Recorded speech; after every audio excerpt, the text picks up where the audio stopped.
So, hello guys. Andito ako ngayon sa San Antonio, Quezon. So guys, itong papakita ko sa inyong property. Ito siya. 6,250 square meters. So, develop to guys. So, makikita nyo dito sa unahan, napakadaming mga tanim na halaman. Yan. Yan siya. Develop na siya. Tapos yun, may malaki siyang bahay na 3-story. Madaming tanim to guys. May mga dalandan, may mga lansones, rambutan, mangustin, durian, yan. Ganyan ang mga nakatanim po dito. So makikita nyo naman guys, dito sa loob ng property, patag na patag po siya. Ayan. So baybayin natin itong buong property. So guys, itong property ay maganda dito. Yun nga, develop na siya. Napakadaming tanim yan, no? May mga iba-iba pa siya diyang mga mga hardin or halaman yan, no? May suha. May mga kulungan din siya ng mga ibon. Marami siyang alagang hayop dito guys eh. May mga pabo, ibon, iba-ibang klaseng ibon. Talagang farm na farm po siya. Yan. So ito yung loob ng property guys, oh. Napakaganda, lansonesan yan, oh. May mga mangustin na babago pa lang mga nakatanim. Yan, oh. Native yung lansones niya. Tapos ang maganda dito guys, dun sa dulo meron siyang ilog na malinis. So ipapunta ngayon tayo dito sa dulo ng property para makita nyo yung ilog. Tsaka para magala na rin nyo or para makita nyo yung buong farm. So para na rin kayo nag-tripping sa personal ito property, kasi medyo mahaba-haba tong video ko. Tapos mamaya ipapakita ko sa inyo yung loob ng bahay ng property, tapos yung kung gaano siya kalaki. So yan guys, medyo malapit na tayo sa padulo ng property. So malapit na tayo dito sa pailog ito property. Yan. So hindi siya ganun kalaki, hindi siya ganun ka slope or kabangin para mapuntahan yung property. Yan. So yung kasama ko na kumuha siya ng rambutan dito sa padulo, kasi guys meron dito mga puno na rambutan. So punong-puno po talaga ng fruit bearing trees itong loob mismo ng property. So guys, ito yung ilog guys, oh. Yan, oh. Ganda ng ilog. Yan. So ito yung yan yung mga rambutan. So ito na yung padulo guys ng property. Yan, oh.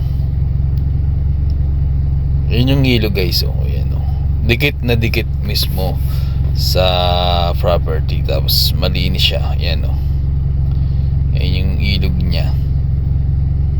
Diba? Napakaganda ng ilog din. Tapos dikit na dikit siya sa mismo property. Tapos dito sa likod may mga lansones at meron ding rambutan.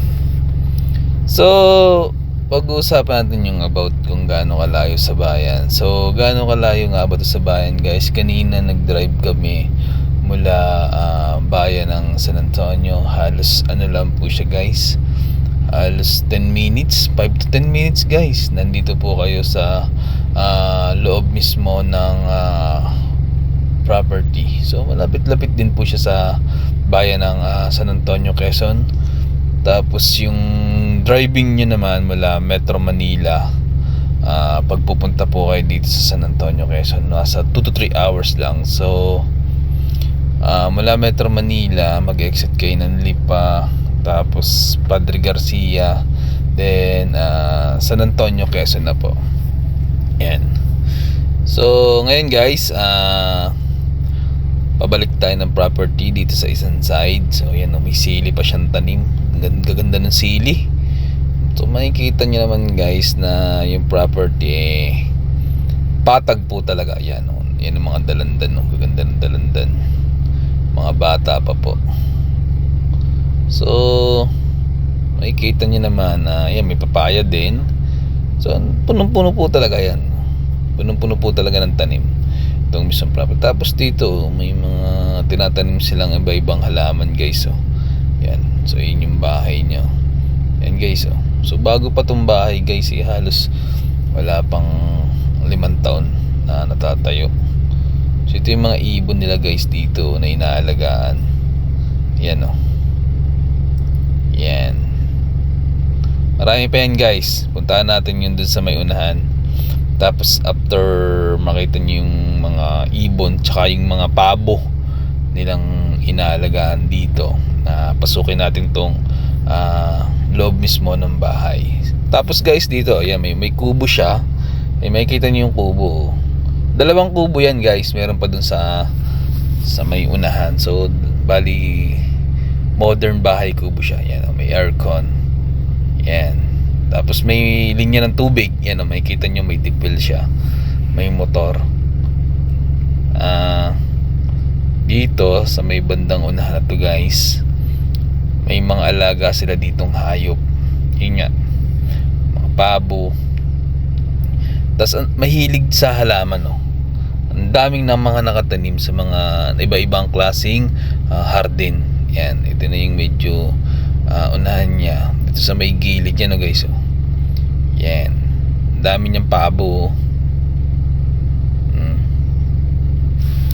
So yan guys, San Antonio, Quezon, 6,250 square meters. So titled siya, 12 million po yung price niya. Halos wala na po kayong babaguhin dito sa farm na to, kasi nga lilipatan nyo na lang, kasi may bahay pa na yan, 3-story siya. Nakikita nyo naman, bago pa yung bahay niya.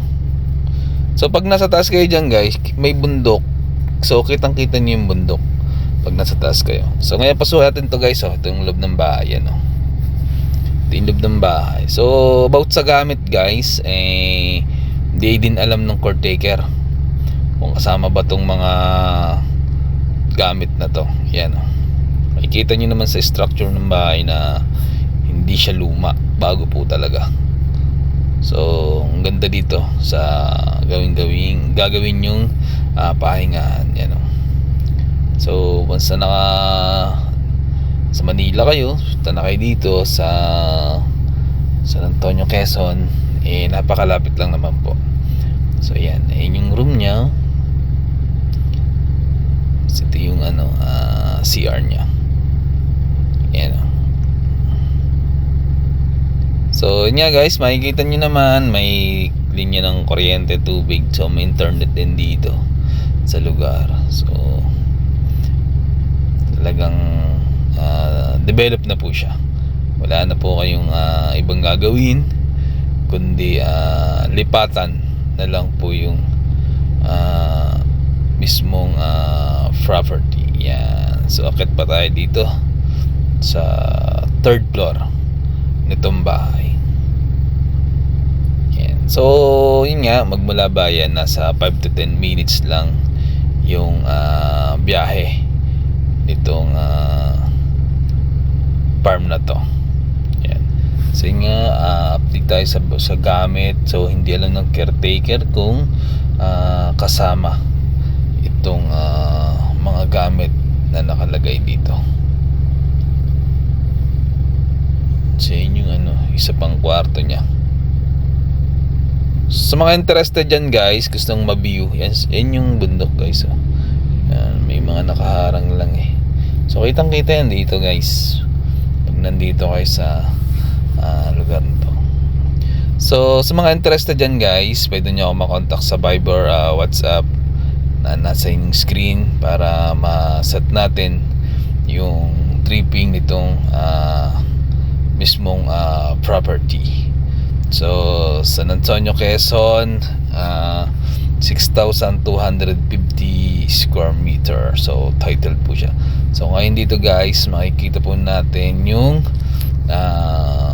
drone shot nitong property, para medyo malaki po talaga yung idea nyo kung gaano kaganda po itong mismong property. So daming tanim, may suha, may dalandan, may lansones, rambutan, mangustin, durian. Yan, mga ganyan po yung makikita nyong tanim dito sa mismong property. Tapos yung mga yun nga, may mga alaga siyang hayop. Siguro naman baka makasama po yung hayop na yun if ever na mabili itong property to. Pero hindi rin po ako sure. So maganda nga dito guys, may rest house na po siyang kasama. Yan yung mismong loob nitong property. Yan siya guys. So makikita niyo dito sa drone na napakaganda po. So maganda pa dito, yun guys, mayroon siyang buhay na sapa or buhay na ilog dito sa mismong property, at talaga pong dikit na dikit siya sa mismong ilog niya. So pwede po kayo magtayo pa rin doon ng gusto nyo, kubo, pahingahan, para may ilog po kayo nakikita sa likod ng bahay nyo. Yan siya guys. So makikita nyo dito sa drone na punong-puno po talaga ng tanim itong property to. So 6,250 square meter po siya. Yun yung sukat po nitong property yan. So dito naman guys sa taas, makikita nyo naman guys na meron din naman po siyang mga kapitbahay, at makikita nyo naman po yung mga kapitbahay niya, malalaki din po yung mga bahay. Yan siya guys. So tawag lang po kayo guys pagka meron pa kayong ibang mga katanungan about po dito sa property to.